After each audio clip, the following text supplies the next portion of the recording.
Hi guys, it's Houston immigration attorney Pegah Rahgozar. Welcome back for another episode of Wednesday Wisdom with Pegah. A little bit about our law firm. Our principal office is in Houston, Texas, but we do take cases from all across the U.S. and outside the U.S. advising on U.S. immigration laws.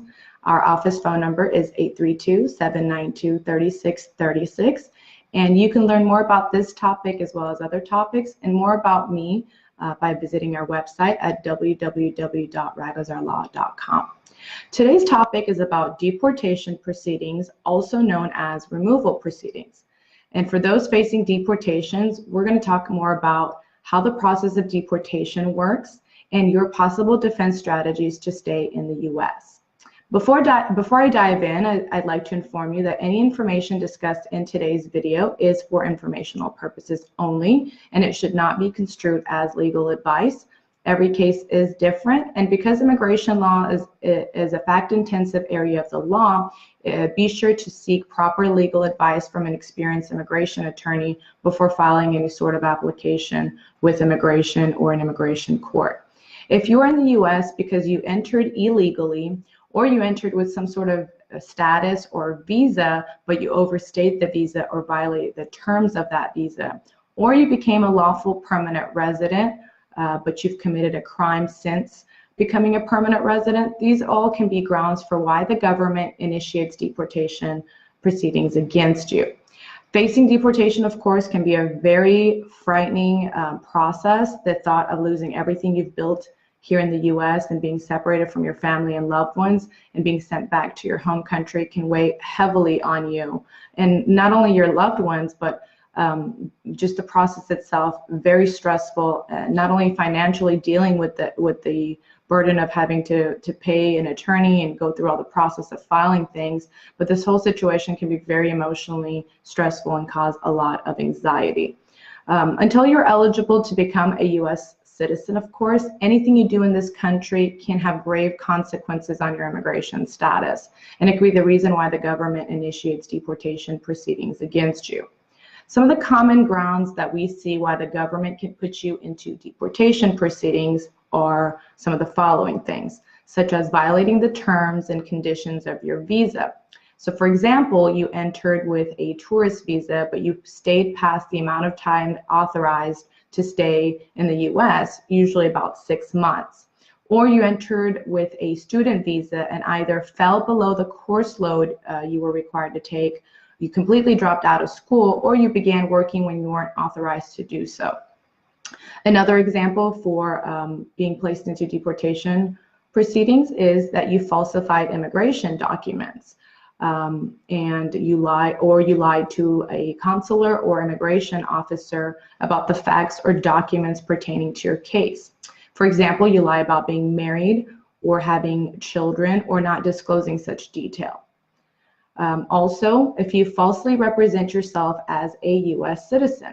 For example, you were claiming that you're a U.S. citizen to gain entry into the U.S. by showing a false U.S. birth certificate, or you registered to vote, or you have voted in a local, state, or federal election, or you filled out a I-9 application to for employment verification, documenting that you are a U.S. citizen just to gain employment.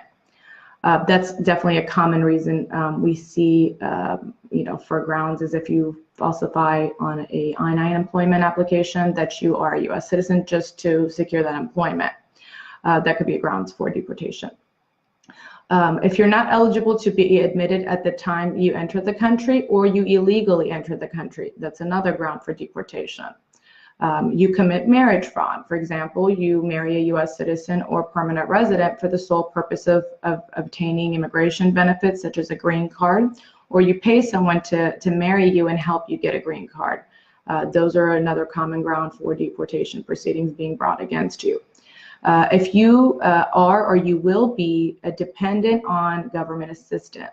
For example, if you can't financially support yourself while in the U.S., and thereby you become a burden on the U.S. government for financial assistance through the use of federal programs and assistance such as food stamps or Medicaid, that could be a reason for removal.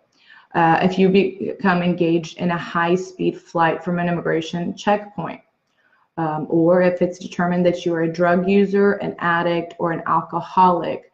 And these sometimes can come up based on your past history. If you've been, criminally convicted, or for some reason you have a past history of such abuses of drugs or alcohol, or during your medical exam, either abroad or in the US, when they conduct your medical exam necessary for your immigration benefit and it comes up, disclosing that. Or you could commit one of the several deportable offenses, including an aggravated felony, a domestic violence offense. We've seen that happen a lot, where married couples get into altercations, police are called, the immigrant is now facing charges in criminal court, more specifically for domestic violence, and that could be grounds for deportation. If you have 2 or more crimes of moral turpitude within 5 years of your entry into the U.S., with the resulting sentence being at least 1 year of jail time or more, or another ground could be for human trafficking. Of course, this is not an exhaustive list of grounds of deportation, but these are some of the common grounds why we see individuals facing deportation. If you fall within one of these categories for the grounds of removal and want to discuss how our office can help address it, then please contact our office at 832-792-3636, make an appointment, and discuss your case with us. So how does the government find you and put you into deportation proceedings? Well, some of the common ways we see individuals get caught by ICE is ICE workplace raids. We recently saw this happen in North Carolina about last week, where they, I believe, picked up about 200 individuals during raids. So workplace raids happen. Also, ICE has been known to show up to various courts, pick up immigrants who are out of status or who are illegally here. And this, we just recently saw this happening in New York this week. Another reason why ICE can flag you and find you, put you into deportation proceedings, is when filing an immigration application or petition with USCIS, and then your case is flagged, either because you're not eligible, it could be a past criminal history, it could be various reasons as mentioned for the grounds of removal that you fall into. And by not knowing, you may file an application with USCIS, then get flagged and referred to immigration court. If you commit a crime and are in custody by local law enforcement, then you can be flagged by ICE, and ICE can come put a hold on you and then transfer you into their custody to continue the immigration process in deportation proceedings.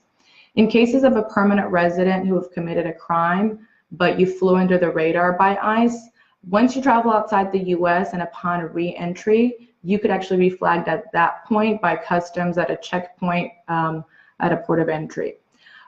Or they can find you if you're a student who falls below course load or who stops attending school. The school themselves can notify ICE that you're not maintaining your status or you're no longer a student. Also, in some instances, ICE can find you at your home for overstaying a visa. ICE does make visits to homes if they do have your address and if you violated any terms of your status or things like that. So, you know, they do have federal agents that go to individuals' homes and pick them up there as well. What happens once ICE finds you and puts you into deportation? Well, the process begins by ICE issuing you what's called a notice to appear, also known as an NTA. And they serve that document on you, and it could be by mail, it could be in person, it could be through your attorney. And they give you notice that deportation has been started and when and where to attend your immigration court hearing and before an immigration judge.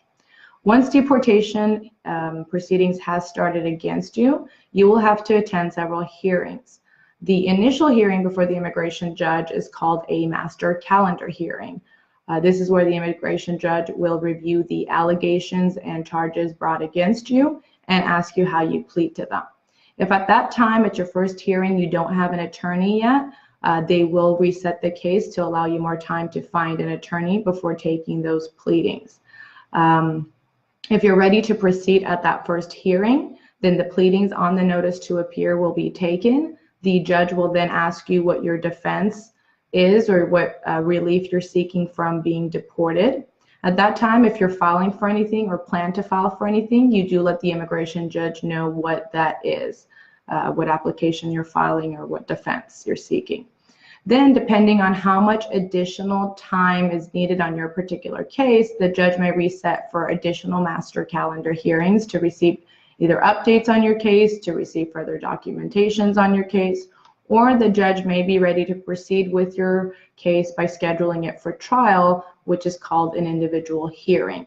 And that could take months down the line after your master calendar. It could be years down the line. That depends on the court's docket and how backlogged they are. Some cases could be heard within that same year. Some could take 2-3 years before you actually go to trial.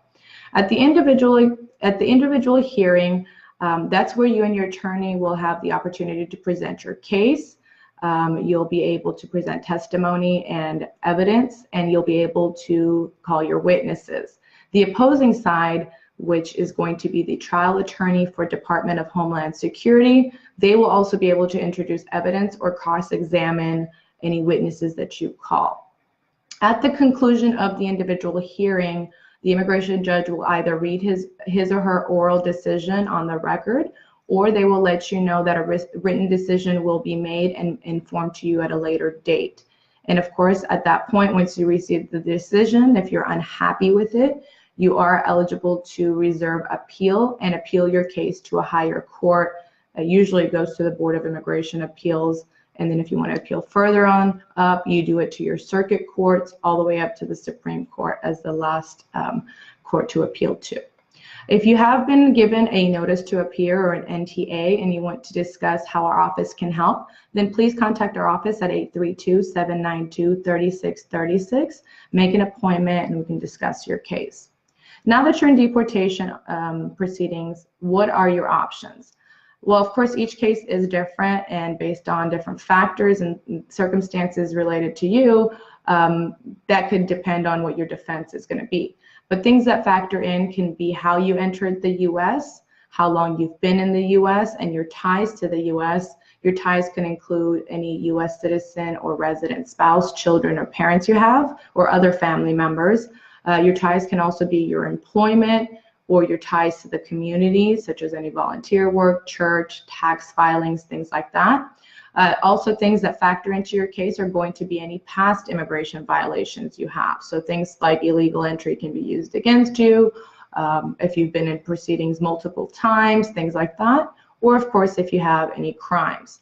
Building your defense from removal is going to, of course, again, vary based on each individual and their circumstances. Some of the common defenses you're going to see in immigration proceedings that you can present in immigration court if you're eligible for are things like the following.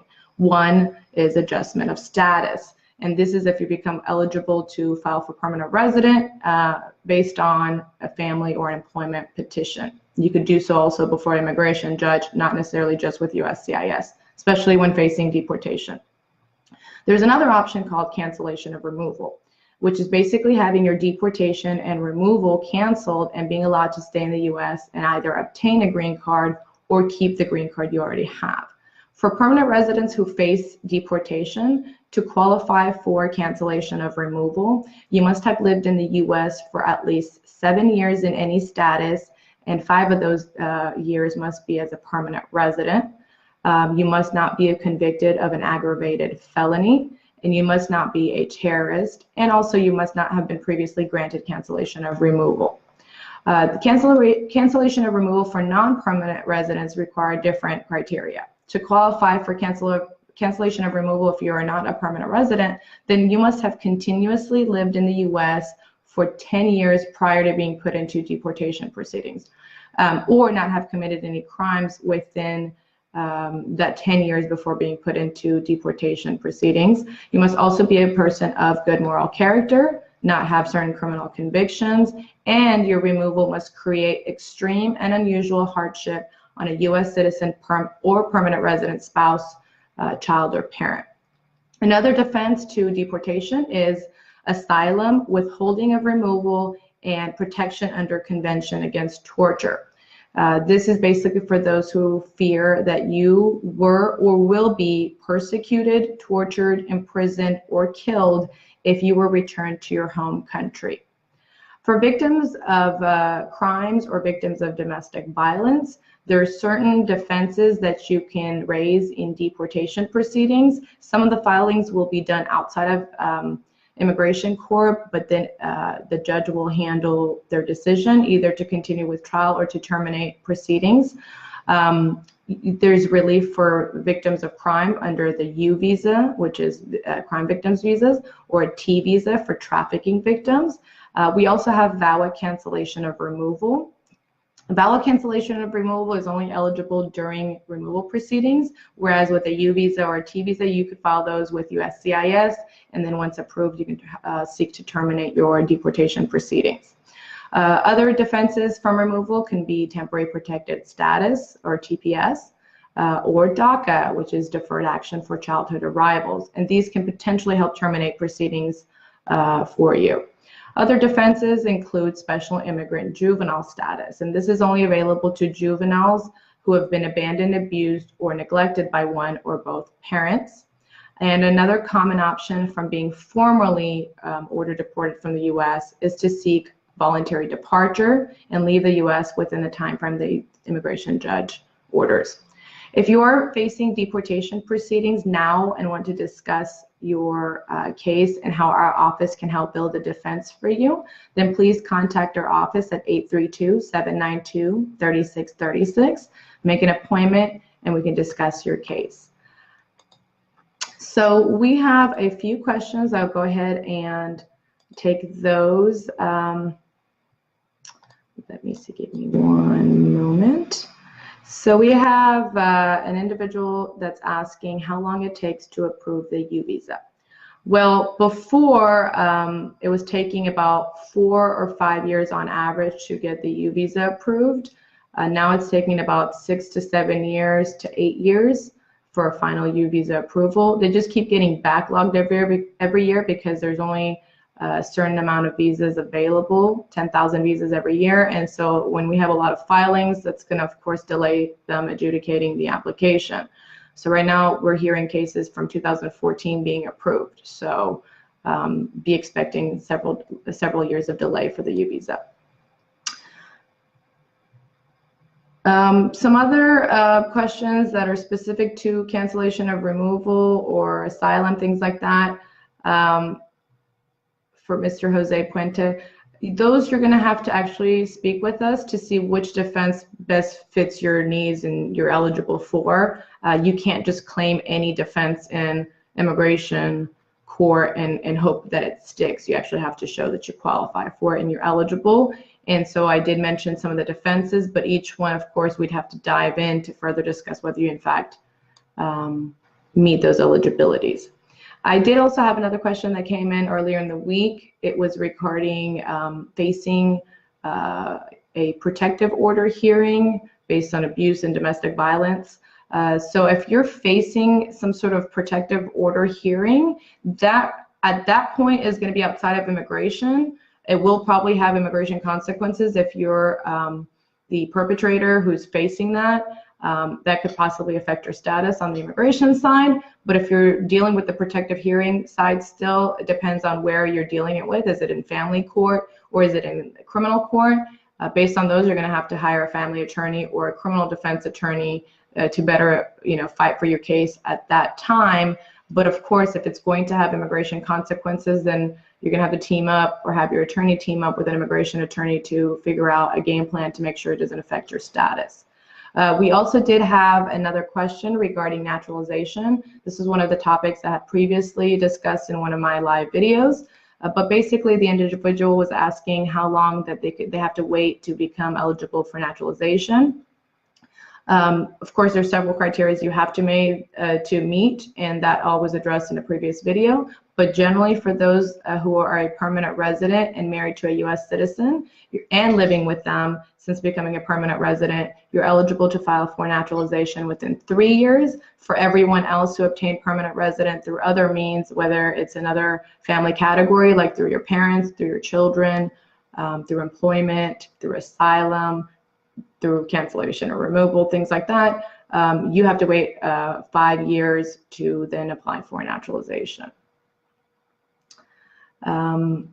So that seems like that is all the questions that we've received for today. That concludes today's Wednesday Wisdom with Pegah.